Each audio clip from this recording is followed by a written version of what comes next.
Hello and welcome. This is the Bits vs. Bytes podcast. I'm your host, Amar Grigic, and today with me is Olmo van Beurden. He is one of the co-founders for SurfaWhile. So, Olmo, welcome. Thank you. Thank you. Good morning. Good morning. And what I would like to start off with is a little bit about your background and also how you got to join SurfaWhile. Could you tell a little bit about that? Yeah, sure. So the moment I joined SurfaWhile was about over 4.5 years ago, and let's say that the first founder, who I now regard as well, I regard myself now as kind of a co-founder, especially if we look at how SurfaWhile is at the moment. But he started off with let's say the website. So what he did basically was he found an opportunity within the surfing. So surfing was upcoming. It's still kind of upcoming, but already established and popular, and I believe still growing. But about 5 years ago, this was really upcoming. So especially for people who never surfed, they really wanted to go surfing. It was booming, and everyone wanted to be involved. And Hans found actually that at that moment there was not much to be found online for beginning surfers. So, like, let's say, if I want to start surfing, what do I do? Do I just rent a surfboard, or do I take one surf lesson in the Netherlands? Can I actually surf in the Netherlands? Would I go to France for a week of surf camp? Just answering these kinds of questions through a blog. And he thought as well, okay, if I have a blog, it would be nice to commercialize it. And the way he did that was basically to combine or to offer the combination of learning a language with surfing. And this idea came from his marketing background. And he learned that if we wanted to start an online business, it was a very good idea to start something very niche. And he, through an internship he did, but I don't want to get too much into this, but because of an internship he did in Cape Town, where he was working at a language school, he basically found out that within the online language international language industry, the power of agencies is very large. So this brought him to the idea of, hey, why not start an agency from a niche point of view, and then we could combine surfing with learning a language. And this would basically mean that we just gather, well, let's say 10 or 15 or 20 language schools which are located on surf spots. We combine them all on the website with a nice Dutch translation, our personal service, and you add some extra benefits to it. And he saw it as a business model. Yeah. And so he started off with this. And at that time, I was studying in Cordoba, the south of Spain. I was there for an exchange. And as other students may refer to as well, during these exchange, you typically have a lot of free time. And Hans knew that as well, of course. By the way, we know each other from about 6-7 years ago in Amsterdam, where my first house where I lived, my first room I had was in the same apartment where Hans was living. Okay. So he kind of approached me and he said, like, yeah, this is the project I'm working on, and yeah, do you want to help me out with one or two things? Just keep track of your hours, and I'll get back to you with a, let's say, compensation. And I thought, I'm always happy to earn some quick cash, even though it was not going to be a lot, but still, let's give it a go. So I translated, did some copywriting on one or two pages. I remember the first one was in Ecuador about a surf spot called Montanita, Spanish and surf school over there. And I did another one in Costa Rica, and he quite liked it actually. And this was followed actually quite soon by the question, well, I haven't earned any money yet, so I can't pay you, but would you be willing to join me on this project?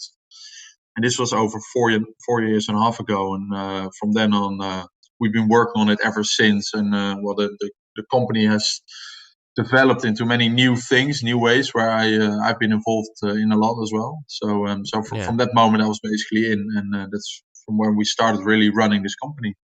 Yeah, so when you look at because you're one of the, as you said, one of the co-founders, what does a typical day look like for you? So what's kind of the things that you have as a role within the company? Well, there are differences between Hans and myself, and there are differences between let's say, the two seasons of the year. So to start off with the difference between Hans and myself is, I always say Hans makes sure people get onto the website, and Mm, I'll try to make sure that people actually also book a holiday, whether it's a surf holiday or a certain language holiday. hmm. So he's basically doing like the digital marketing and all the development. So we're building the websites ourselves.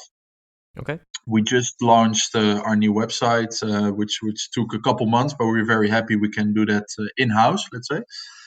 And then as soon as people are on our website and preferably also kind of leave their details, then I'll get in touch with them and try to see how we can help them, and of course we try to have them book a surf holiday through us. Yeah. So that's a bit about the division between Hans and myself. And so Hans' work is more steady, let's say, and we don't like to say we have a 9 to 5 job, because it's not like that, especially not as being an entrepreneur. But Sure. his job would be more like office hours regulated.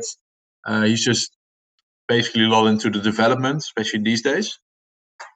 But from my side, it's very different. So I see between January and August is our main sales season. So by then I'm very busy with, yeah, contacting people, making sure all the sales are communicated well with our partners, with the surf recommendations and the surf and language schools.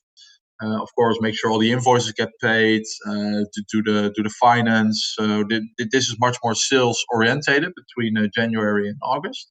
Yeah. And then the rest of the year, when it's kind of low season for us in terms of sales, and also for the bookings, because in autumn there are always some people taking a holiday, but by far not as much as the summer season. So those months I'm actually much more involved. I mean, I'm involved in the website, like sharing ideas. How can we still improve things? How can we make more efficient our communication to the guests, to the clients, etc. So I'm kind of thinking along with the internal process as well. Yeah. But besides that, I'm also trying to, yeah, try to get other things done. For example, I mean, a podcast is something I really like to join into.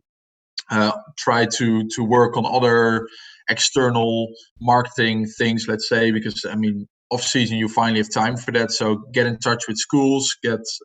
Sometimes I do presentations at schools to share my experience about traveling, about surfing. And of course, at the same time, you try a little bit to promote the brand, Sure. and try to get in touch with schools to see if they have needs for school trips to surf camps, for example. So that's the outside the season. It's harder to have one specific task every day. Yeah. But then on the main sales season, it's very much a lot of sales. Yeah. So what I would like to get into a little bit, because you mentioned that you do it in house, so building the website and stuff like that. So how do you go about that? Because a lot of people, especially if you don't have a technical background or whatever, it's pretty hard to set these kinds of things up, right? So what are some tips that you have for people that are trying to do that as well? Well,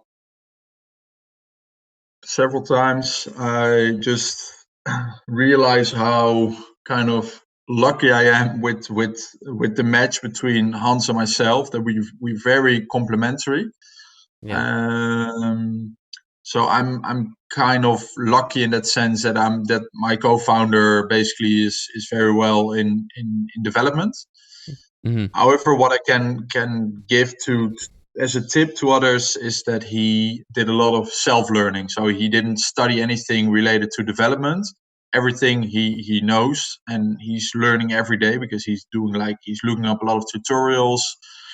learning from blogs, etc., etc., and everything he knows, everything what's for example on our website is fully based on self study.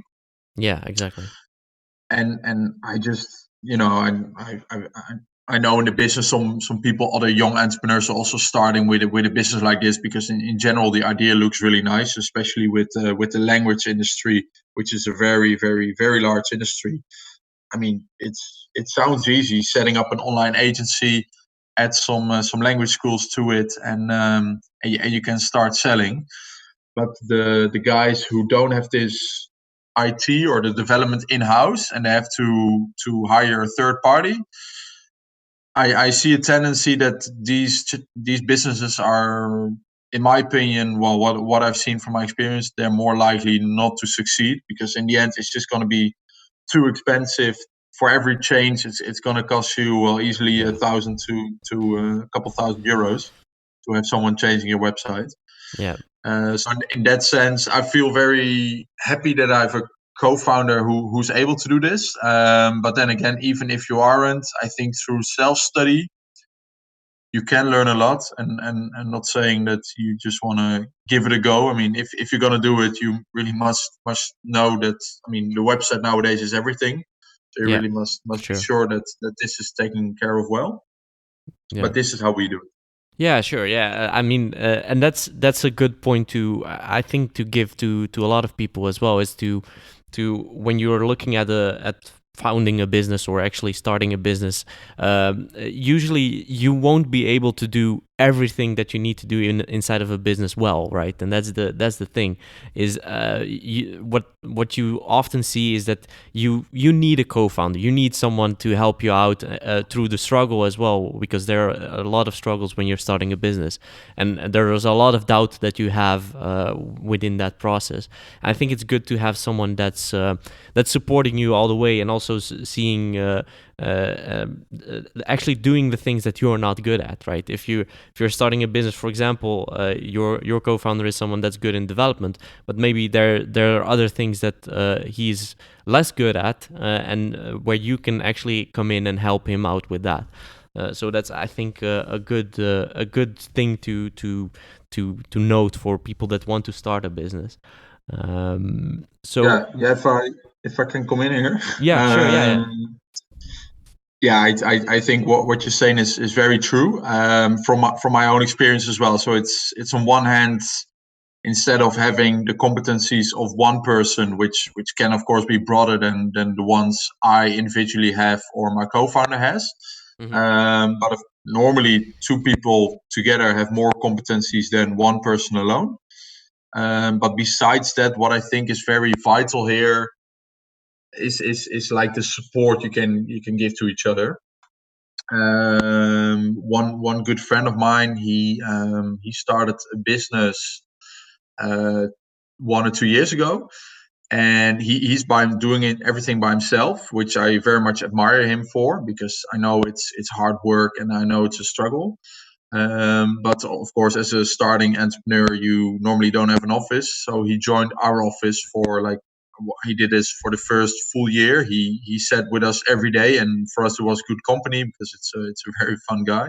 Mm. But for him, it was really, I think, a nice opportunity to be able to be challenged by us, to share his ideas every now and then. And of course, it's not like he was sharing ideas at all times, but when he needed to share something, he did it. And I think that's also another very vital point of not having to be alone in this process, that you have the opportunity to just share your ideas with someone at all times. And then this guy, who's a very good friend of mine, he was of course welcome and at our office at all times, and we knew his business, so we could really think along with him. But especially if you have a co-founder, then well, I assume you're always on the same page, you know the same things, and you can just exchange thoughts. And this in the long run will just make the decisions you take much better, yeah, Yeah, thought it's a, of, let's say. yeah. You've thought of it more than usual. Yeah, yeah, that makes sense. So What I was wondering about, to get back to the to surf a while. Why surfing? Because I can imagine that when people look at it, they will say, yeah, that's a pretty niche market. How are you going to become a big player in that, or how are you going to do that? What do you think about that? So why this whole surfing thing? Yeah, well, I mean, being so niche is the thing we really believe in. Hmm. I mean, you could make it broader. Let's say you take summer holidays or active holidays or whatever. But we believe that the broader you make your offer, the harder it is to really get a foot in the door and to become an authority. Whereas we, for the last 4 years and a half or 5 years, let's say, we really have been doing surf holidays every day. We know, well, quite a bit about it, and this has allowed us to become more and more of an authority. And of course, you don't want to go too niche. So just something which comes up in my mind right now. If you, let's say, you do violin holidays, I can imagine there might not be enough people to book that Yeah, to exactly. make a living. Yeah. Um, but with the surfing, we just, well, I mean, you never know, but we had a strong assumption because in the beginning we only were offering surf and language holidays, but also because of the name. But people saw us more and more as a surf company, so they started to inquire for the surf camps, which are, I mean, already in the 1991 there was a surf camp, a Dutch surf camp in France, and of course by now they have much larger amounts of people visiting their camps or number of guests. But already almost 30 years ago, this was a thing. And at the moment, my colleague Hans, he started with this. He knew, and you could just feel it. And this is kind of has to do with momentum, I think. And he really did a good job there. You just felt like, okay, it's upcoming more and more, and it's becoming like a boom. It's becoming trendy. It's something people really want. So Hmm. we figured out at the moment when we together decided, okay, let's shift the focus from surf and language to more the surf holidays. We really had I mean, you never know, but we really had a strong idea that there was going to be sufficient demand for it to capture a nice market share to start off with the Dutch and the Dutch speaking market in Belgium. If we capture, a nice percentage of this entire market, there would certainly be enough potential for us to make a business, to make a living. Yeah, exactly. So how do you get people through the door? So that's something that I'm wondering about. I've surfed once in my life, and it Where, wasn't where even. was that? It was actually it was when I was in school, and we had. It was, I think, it was in the Netherlands, but Okay, it yeah. was a kind of a surf camp, but it was windsurfing with the sail and stuff like that. Yeah, okay, Uh, yeah, yeah. yeah, so I have to admit I was really bad at it, and it wasn't something I would like to do again. But I'm not saying that other people shouldn't. But it's just something that wasn't for me. But I can imagine that a lot of people are like, maybe intimidated by what they see, right? Because they see all these people surfing on all these like huge waves, and everybody's like, I'm not going to try that at all. So how do you kind of get people interested in these kind of holidays? Well, I mean, on one hand, fair call. And about you saying I don't want to try it again, I would invite you to have a chat with me after this talk, and then we we see what we can do about that. But no, I think one of the nice things for us is it feels, at least for now, for the last couple of let's say 4 years, we did 4 full summers of the surf holidays. Hmm. Um, I don't have to convince anyone about their willingness to go surfing. Everyone who approaches us wants to go surfing, so that makes it, in that Easier, yeah. sense, fairly easy for me. However, how do we? Because that's here the I think the very interesting question. How do we convince people to book a surf holiday through us? This is something we think about every day, or we try to think about every day, and we try to improve every day. because we have this strong idea that, especially here in the Netherlands, people, as soon as they found out that, okay, I'm going to book, or I might book a surf camp through a third party like ourselves. So there's something you can book through a provider, or you book through a booking platform like we are, more or less. Just it's in the people's mind that it's going to be more expensive, which it isn't, because we use exactly the same price as our partners do. So this is our main challenge, to convince people that we don't offer the same for the same, but we offer more for the same. Exactly. And this is something we don't talk about it every day, but like every week or so we do brainstorming, and we get new ideas, and yeah, I think in short, how we first started, and this is for the surf and language, especially interesting, but also for the surf camps. There are many surf camps within Europe who don't necessarily focus on the Dutch market, so they don't have a Dutch website, and we still feel that there's a lot of Dutch people who find it very nice and comfortable to book through a Dutch website. And then besides that, but I don't want to go too much into that, but we try to offer some other, let's say, benefits, and there you're obviously looking for some benefits which don't cost you a lot of money, so you just can't afford it to offer huge discounts, for example.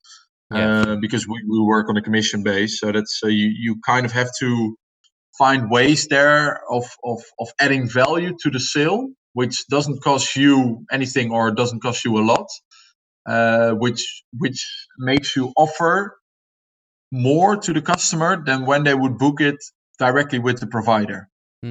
That's interesting. Yeah. So, what I was also wondering about, because to get back to that point of getting people through the door, how I saw that you have a lot of focus on content marketing and writing blogs to get the story out there. Is that also the idea behind that, to kind of get people through the door, but also to convince them that it's better to even book through you because of the added value that you provide? Well, I mean, we try indeed to share a lot of, let's say, content, surf related content. And it's not that we only share blogs with lists like top 10 reasons why you should book through SurfaWhile instead of provider. We don't do that.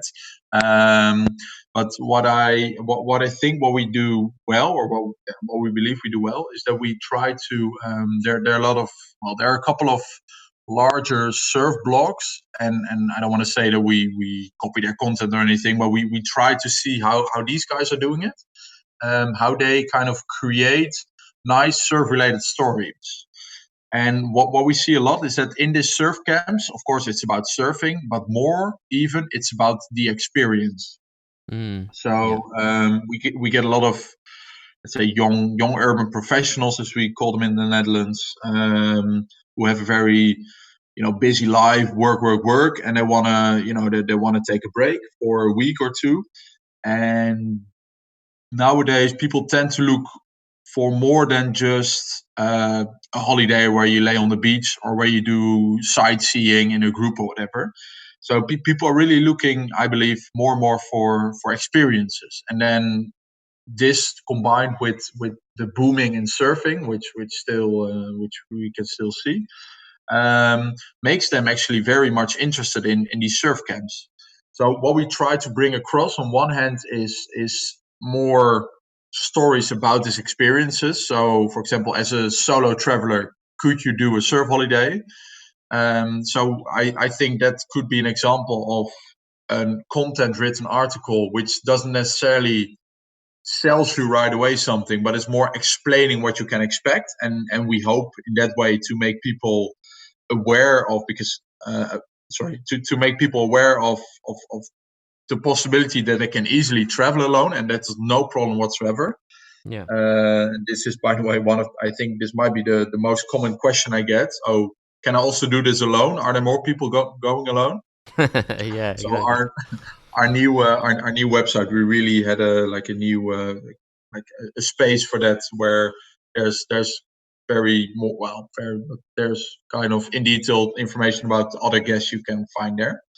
Mm. And this we know solely because of the fact that we go to our partners in Europe once a year and we visit the camps when there are other people. So we kind of really know what's going on there. And from that information, we use that information to write these articles. Yeah. Yeah. So to come back to this experience, people really like to be involved with the surfing and everything what's around it. So as soon as people done a surf trip for 1 week, they hear one thing about there's like the World Cup of Surfing, which is called the World Surf League. And there's like they have I think 12 events every year, and yeah, that will be a nice example of us sharing some content marketing just about the World Surf League. People who kind of are involved with surfing or like to be involved with surfing, they think like, hey, this could be a cool article to read. It's surf related. And then again, this is an example of something which isn't, it's not, has no focus whatsoever on a sale. Of course, you kind of describe what the options would be through us to witness some of these events, because there are some events which are close to our some of our partners. So that will be an example. And one other example I really much like is, and this has nothing to do with like a commercial side to it, but a couple of weeks ago I was in Portugal.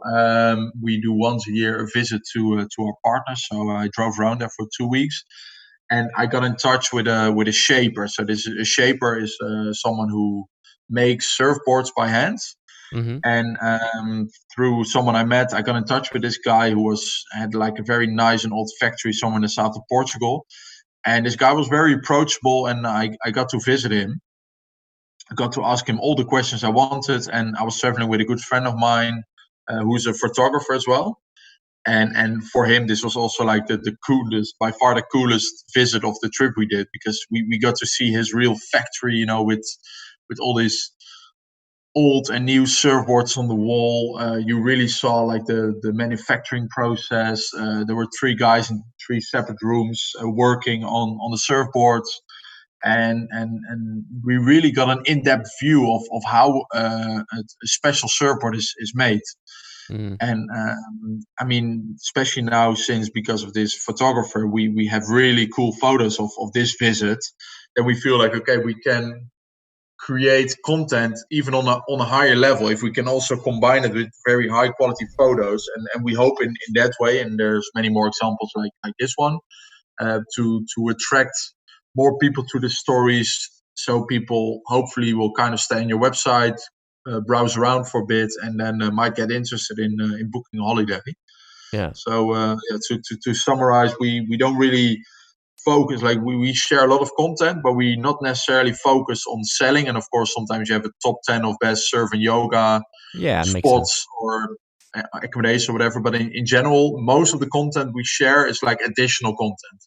Mm. Yeah, and the interesting thing here, especially when you were talking about how these kind of surfboards are made and stuff like that, that could also, even if you think about it, that could also be something that someone would maybe, you could even talk to people that do this, that maybe people want to see, right? They're going to do the whole surfing experience. They're going to be on a surfboard, but it's I think interesting as well for the actual experience to have that added that added viewing of how these things are done, right? Yeah. Yeah. I mean, it's very nice. I think insight indeed of the story behind the surfboard. And I mean, in all honesty, I have to admit as well that in these surf camps, you only see like the very commercial and mass production surfboards. So Sure. this Yeah. has nothing to do with like the handcraft the guy was doing when we visited.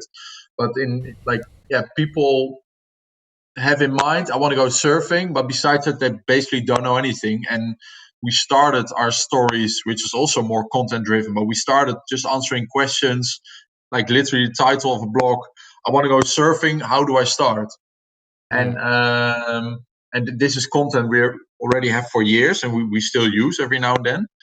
And now we also get into a higher level, and we get to share more in-depth surfing material, which also then attracts like people who might not be our target customers, as they are already experienced surfers and they're not likely to book a surf camp anymore. Yeah, exactly. But in the end, it's only good. The like on websites, as everyone knows, and Google as well. The more the merrier. Yeah, yeah, that makes So sense. Yeah, that makes sense. I was wondering because also saw on your website that you have like a kind of community aspect to your website and brand. So why is that important in the grand scheme of things? Is it also adding to that experience? Why did you add that? Well, one thing we find very important, and this is, I mean, this really, um, we stress this even more when we started off with the surf and language, but also within the surf holidays, we find it's very important, like connecting people. Mm, And I know many of our partners, they don't, I mean, it of course it happens at their recommendation. So if you're at a surf camp, you're always going to meet new people. Um, but we try to really add something extra. So let's say if you book through us, and this is still something we are working on, and we did some trials for like the summer of 2019, and for the coming summer we want to get much more active and much better at that. But we want, and this is of course in this on the second place where I come back to in a second, also a way of doing marketing. But we feel it's not our responsibility, but it's just something extra we want to give to the people. And this is again coming back to how can we add more for the same. So if you book through us, we try to get you in touch, and this is all community driven, but we try to get you in touch with other people who go to the same surf camp or surf house in the same week. Or we mm, try to get you in touch already with people who are going to be on the same bus, let's say. And especially the people who kind of are shy for the question, am I going to be the only one traveling alone? Well, if you can tell them like, hey, you're not going to be the only one, and we're going to make it even better because, well, there's no promises, but we're going to try to already get you in touch with other people who you're going to meet in the camp.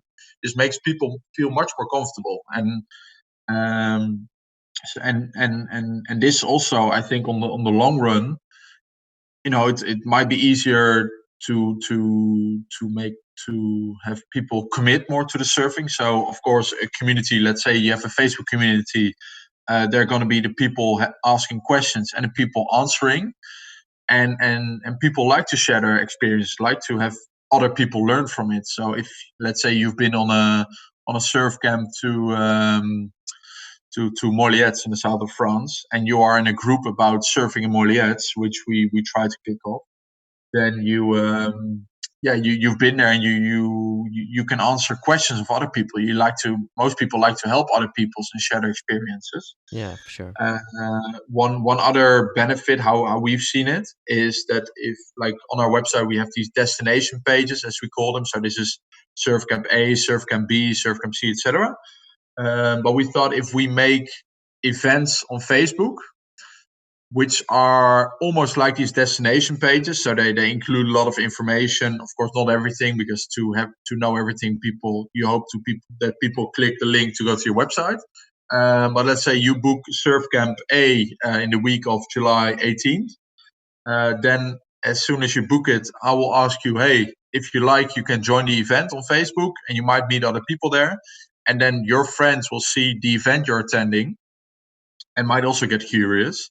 And Yeah, this exactly. is a way how we will try to use this community even more to also get more people, familiar with what's available, and they might even get Yeah, get yeah, interested. yeah. That's interesting because when I think about it, if I was going to do a trip like this and I haven't done this ever, it could be um, it could be kind of a thing that keeps you back, right? Where you're like, okay, but how is this actually going to work? Yeah. And it kind of comforts you that there is other people that's also going to do it, maybe also for the first time. where you can actually figure it out together. And for example, when you're on that bus or whatever, and you do see someone that you already talked to, it's kind of a comforting feeling in that sense. So Yeah, I understand that completely. I mean, that makes a lot of sense to even more enrich that experience that you're going to have. yeah, So what I would like to do, I have two more questions before I wrap yeah. up.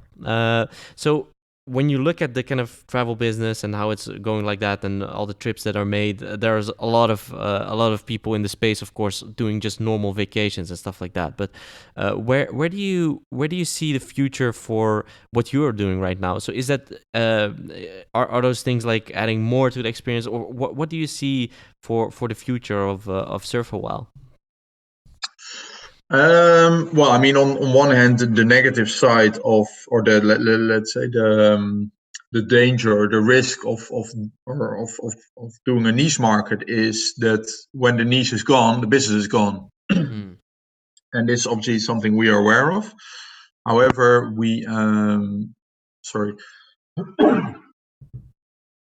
However, we do believe that this business will go on for the coming years and many more years after, as we see that surf camps are, which are our partners, and in the end it's their responsibility, no, not their responsibility, but it's their role to change things in that essence.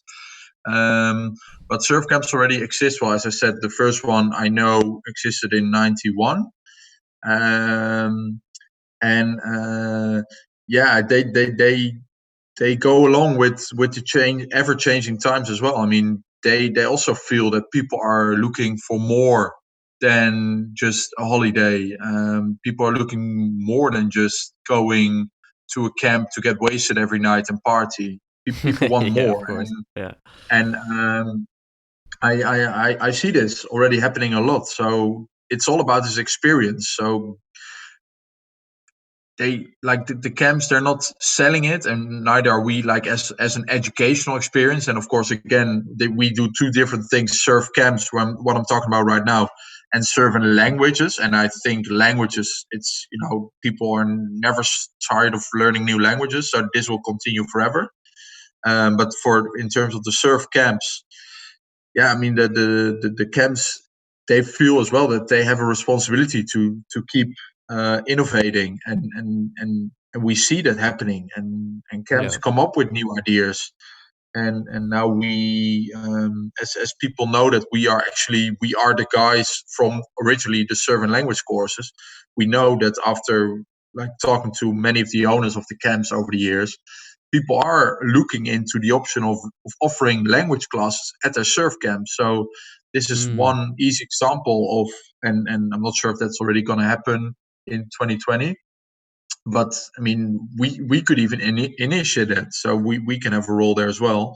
If we tell to one of our partners, like, hey, let's give it a go, let's say 1 week, we actively offer the Spanish classes 1 hour a day, and with that week only, and we see if it's very popular, we do it again in 2021, but then for the full summer. And if it's not working, well, then it's not working, nice try.